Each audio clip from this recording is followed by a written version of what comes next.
Rappelez-vous que la vie du serment est une vie de profond repos.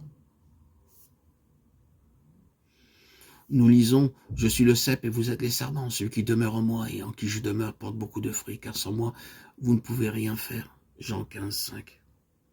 Si ce petit serment pouvait penser, s'il pouvait sentir, s'il pouvait parler, et si nous pouvions lui dire « Petit serment, je désire que tu me dises, je désire apprendre de toi.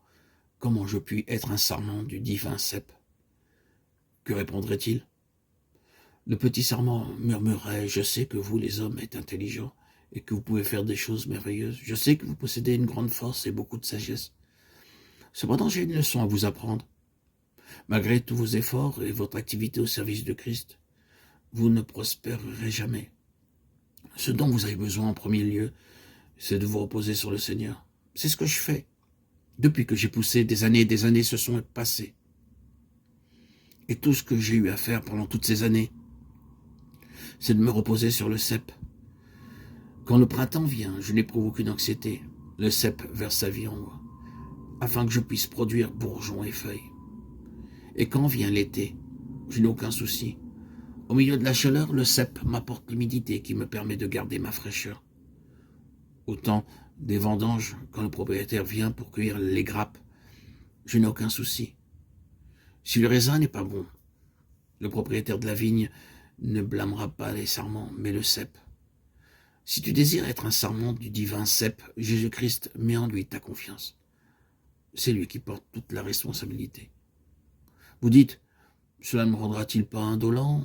Non, absolument pas. Celui qui se repose sur Jésus-Christ ne peut être indolent, car plus vous attacherez à Christ, plus son esprit de zèle et d'amour vous remplira.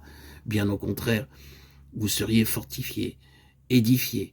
Christ est là pour vous insuffler la flamme, le zèle dont vous avez tant besoin, pour enrichir, nourrir votre sarment. Commencez votre vie d'entière dépendance par un profond repos. Remettez-vous entre les mains du Seigneur. Il arrive qu'un chrétien ait ces vainement de vivre cette vie de dépendance absolue. Il se tourmente à ce sujet. Il essaie et essaie encore et ne peut y parvenir. Mais ce qu'il doit faire en premier lieu, c'est de se reposer entièrement, pleinement, en toute confiance sur Jésus. Jour après jour, gardé par son amour, jour après jour, à l'abri, sous son aile. C'est le repos et la vie éternelle. Place-toi chaque jour au pied de Jésus. Et là, tu trouveras le repos qui vient de la certitude que nos soucis sont ceux de Jésus. Comprenez bien que c'est le Seigneur Jésus qui désire travailler par vous.